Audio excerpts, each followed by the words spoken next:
Hello', আজি আপোনালোকক credit card সম্বন্ধে কিছু কথা ক'বলৈ ওলাইছোঁ আৰু ক্ৰেডিট কাৰ্ডৰ গুণাগুণ সম্বন্ধেহে ক'বলৈ ওলাইছোঁ। আজি নিগেটিভ কথা একো নকওঁ। এই কাৰণেই নকওঁ কাৰণ ক্ৰেডিট কাৰ্ড বস্তুটো ইমানেই ভাল এটা প্ৰডাক্ট আপোনালোকক দিছে। আচলতে বিত্তীয় প্ৰতিষ্ঠানবোৰে যোনটো মানে প্ৰপাৰলি যদি তাক যদি ঠিকমতে ব্যৱহাৰ কৰিব পাৰে, তেতিয়াহ'লে ঠিক ধৰণেৰে ব্যৱহাৰ কৰিব পাৰিলে আপোনালোক বহুতখিনি উপকৃত হ'ব। কেনেকৈ উপকৃত হ'ব মই ডিটেইলছ ক'ম আপোনালোকক। ইয়াৰ আগতে অকণমান ক্ৰেডিট কাৰ্ড কেতিয়া আৱিৰ্ভাৱ হৈছিল পৃথিৱীত সেই বিষয়ে ক'বলৈ বিচাৰোঁ। 1920 চনত আমেৰিকাত ক্ৰেডিট কাৰ্ড আৱিৰ্ভাৱ হৈছিলে। তাতে অইল কোম্পানী কিছুমান আছিলে, অইল কোম্পানী, আৰু লগতে তাতে তেতিয়া ডিপাৰ্টমেণ্টেল ষ্ট'ৰ আছিলে। ডিপাৰ্টমেণ্টেল ষ্ট'ৰৰ কনচেপ্টটো আমাৰ ইয়াত নতুন মানে হৈছে ধৰক 10-15 বছৰ পুৰণা, কিন্তু তাতে 1920 চনতে ডিপাৰ্টমেণ্টেল ষ্ট'ৰ আছিলে আমেৰিকাত। আৰু তেওঁলোকে ক্ৰেডিট কাৰ্ড ইছ্যু কৰিছিলে তেওঁলোকৰ লয়েল কাষ্টমাৰবোৰক, যিবোৰ বহুত দিন ধৰি তেওঁলোকৰ পৰা বস্তু বাহিনী কিনিছিলে। অইল কোম্পানীবোৰে বা ডিপাৰ্টমেণ্টেল ষ্ট'ৰবোৰৰ পৰা তেওঁলোকক যোগান ধৰিছিলে। ভাৰতৰ প্ৰেক্ষাপটত চালে ভাৰতত আপোনাৰ ক্ৰেডিট কাৰ্ড আৰম্ভ হৈছিলে 1920 চনত। অন্ধ্ৰ বেংকে আৰম্ভ কৰিছিলে। সাধাৰণতে ভিছা বুলি লিখা থাকে ন আমাৰ কাৰ্ডবোৰত, সেই ভিছা কোম্পানীটোৰ লগত ভিছাৰ লগত লগ লাগি অন্ধ্ৰ বেংকে ক্ৰেডিট কাৰ্ড 1920 চনত 1990 চনত, মই ভুলকৈ কৈছোঁ, 1920 চনত আমেৰিকাত হৈছিলে। 1990 চনত 1990ত অন্ধ্ৰ বেংকে ক্ৰেডিট কাৰ্ড উলিয়াইছিলে প্ৰথম। তাৰপিছতে ICICI, HDFC এইবোৰ বেংকটো প্ৰাইভেট বেংকবোৰ আহিলে। তাৰপিছত SBIও আহিলে। SBIও খুব ভাল প্ৰডাক্ট আছে ক্ৰেডিট কাৰ্ডৰ SBI। এতিয়া ক্ৰেডিট কাৰ্ডনো কি, ইয়াৰ আগতে আমি জানিব লাগিব এটা ট্ৰেডিশ্যনেল কথা কৈ লওঁ। ক্ৰেডিট কাৰ্ড বস্তুটো কি? আমাৰ সাধাৰণতে ব্যৱসায় প্ৰতিষ্ঠানবোৰক এটা একাউণ্ট দিয়ে বেংকবোৰে।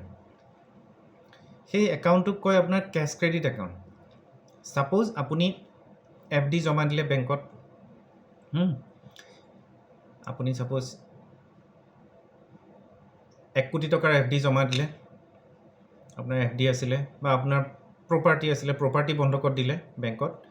বা আপোনাৰ কিবা লাইফ ইঞ্চুৰেঞ্চ পলিচি আছিলে এছাইন কৰি দিলে, মিউচুৱেল ফাণ্ড আছিলে, বা আপোনাৰ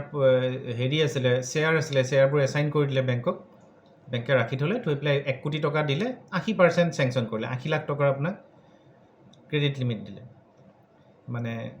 80 লাখ টকালৈকে আপুনি বিজনেছ ট্ৰেনজেকশ্যনত ব্যৱহাৰ কৰিব পাৰিব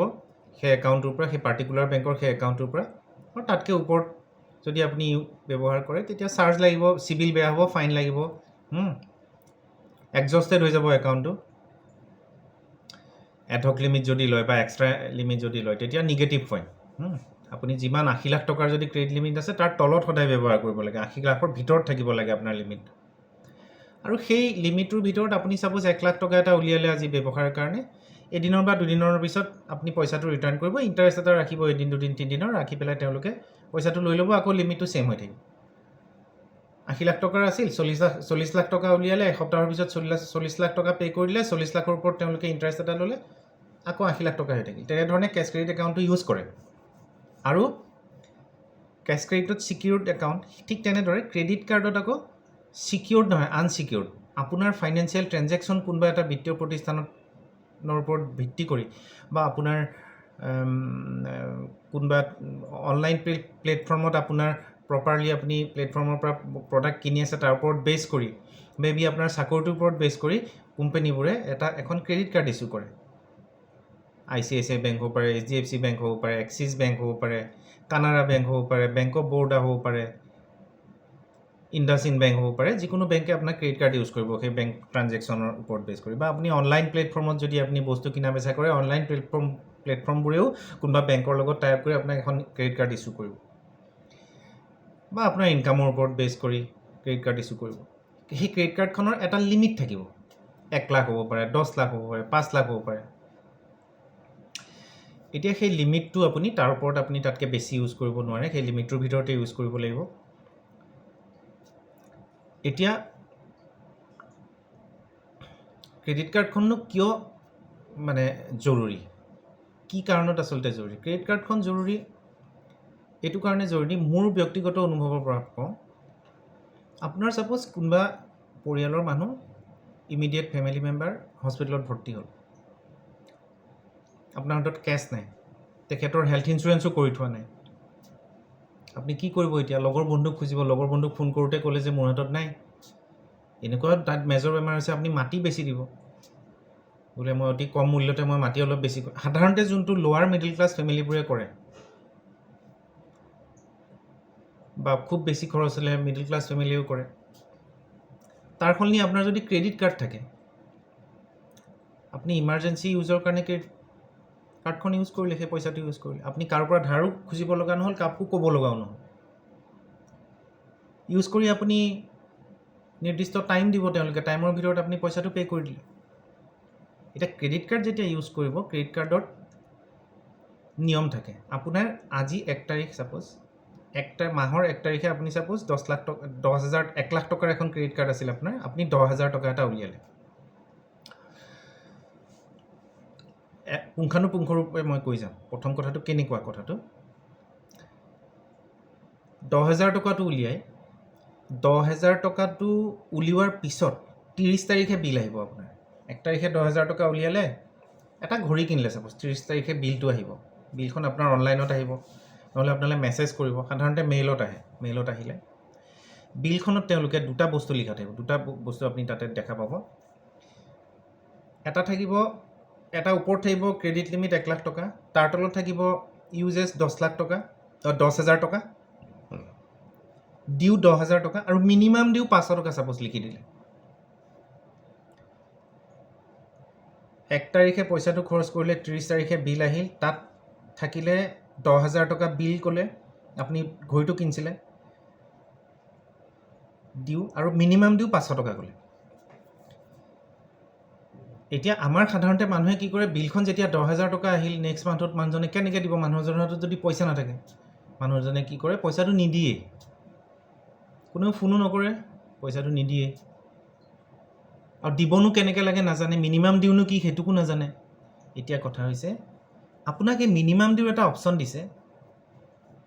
আৰু আপোনাক কি কৰিব নেক্সট 20 ডেজ আপোনাক দিব টাইম 18 to 20 ডেজ আপোনাক টাইম যে আপুনি এই মাহৰ 1 তাৰিখে পইচা খৰচ কৰিছে 10,000 টকা 30 তাৰিখে বিল আহিছে আপোনাক ছাপোজ 20 তাৰিখৰ ভিতৰত আপুনি 10,000 টকাটো দিব লাগে আৰু 10,000 টকা যদি দিব নোৱাৰে এটলিষ্ট 500 টকা হ'লেও আপুনি দিব লাগিব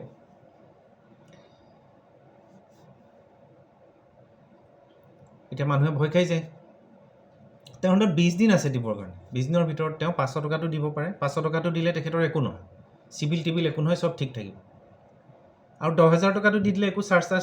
নাকাটে আকৌ আগৰ 1 লাখ লিমিটলৈ ক্ৰেডিট কাৰ্ডখন আহি গ'ল তেখেতে যদি 500 টকাটো দিয়ে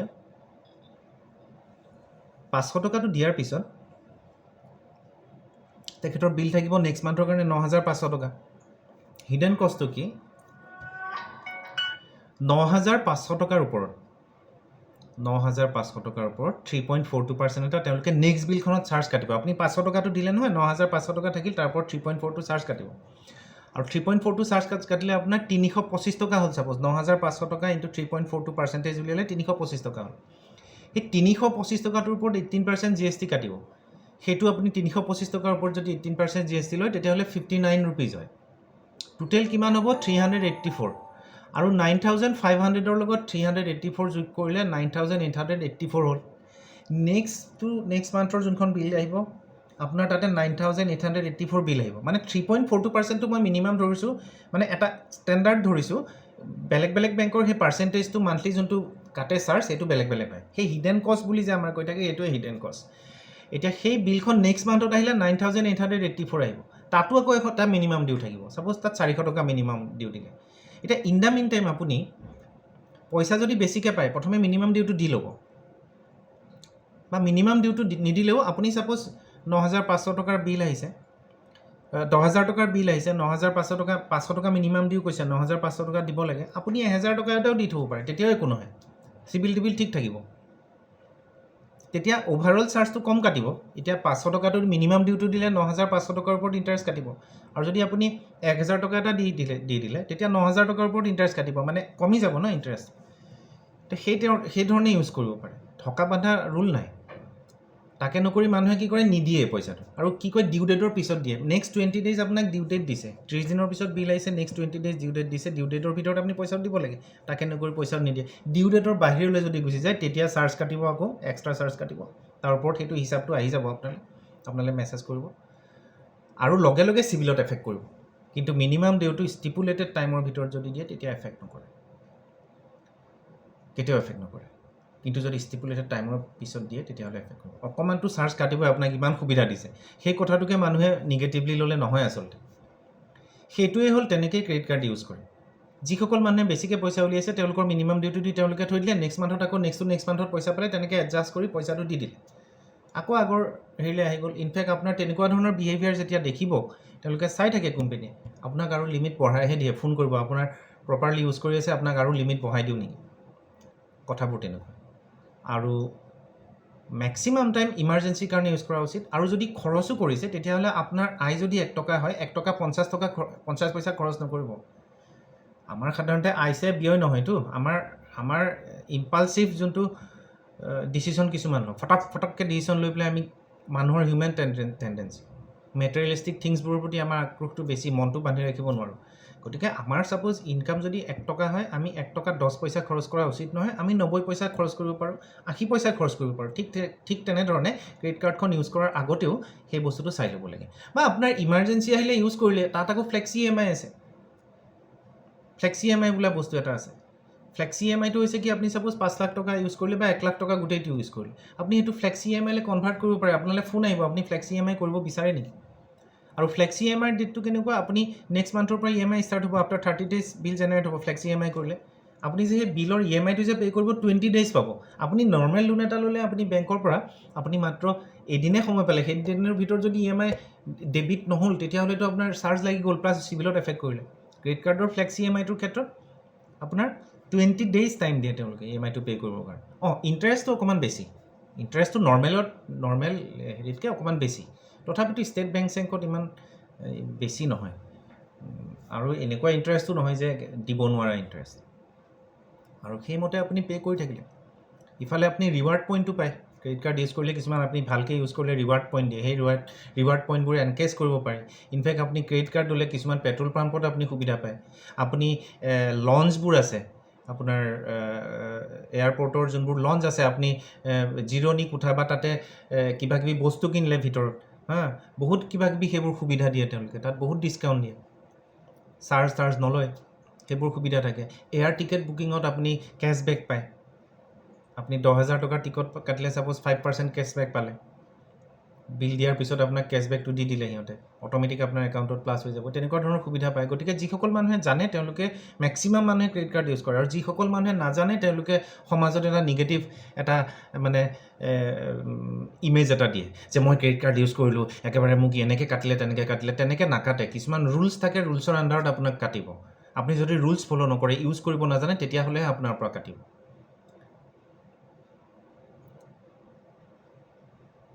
গতিকে ক্ৰেডিট কাৰ্ড সম্বন্ধে যোনটো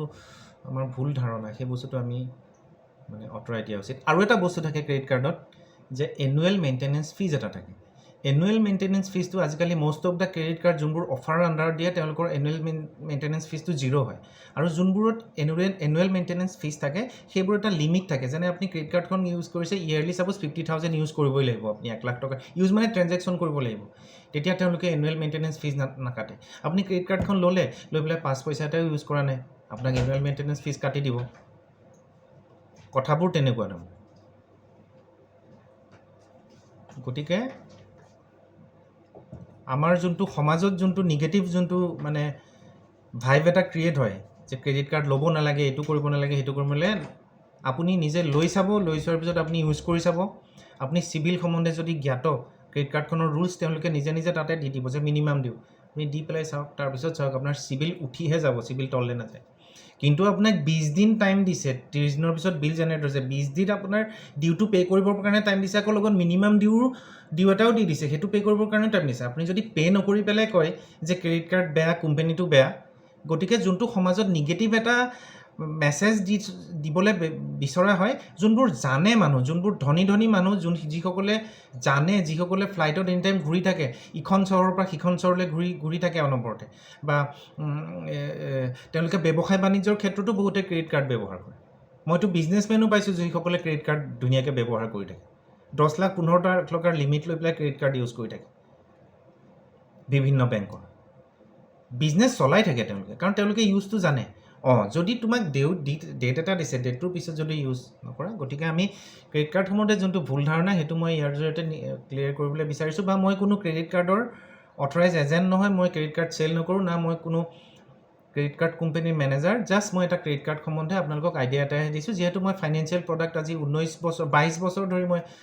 ফাইনেন্সিয়েল লাইনটোত আছোঁ, মই লোন প্ৰডাক্টত আছোঁ, গতিকে মই ক্ৰেডিট কাৰ্ড বস্তুটো নিজে লৈও চাইছোঁ। মোৰো বহুত ক্ৰেডিট কাৰ্ড আছে, 5খনমান ক্ৰেডিট কাৰ্ড আছে। আজিলৈকে মোৰ তেনেকুৱা হোৱা নাই। ইনফেক্ট মোক এতিয়া ফোন কৰি লিমিট বঢ়াবৰ কাৰণে হুলস্থুল কৰি থাকে, কাৰণ মই প্ৰপাৰলি ইউজ কৰি আছোঁ। মোৰ চিবিল আগতে যদি কম আছিল, এতিয়া চিবিল বহুত ওপৰলৈ উঠি গুচি গ'ল। গতিকে ক্ৰেডিট কাৰ্ড প্ৰপাৰলি ইউজ কৰি থাকিলে আপোনাৰ চিবিলো আপোনাৰ ওপৰলৈ উঠি গুচি যায়। আৰু আজিকালিতো জানেই, চিবিল ভাল হ'লে চবেই আপোনাক ফাইনেন্সিয়েল প্ৰডাক্টবোৰ চেল কৰিব বিচাৰে। গতিকে ইয়াকে কৈ মই আজি মোৰ বক্তব্য সামৰিছোঁ। গতিকে ক্ৰেডিট কাৰ্ড সম্বন্ধে যি ভুল ধাৰণা বা 2-এটা কুৱেশ্যন থাকিব পাৰে, আপোনালোকে কুৱেশ্যন কৰিব পাৰে তলত কমেণ্টত। ধন্যবাদ, থেংক ইউ।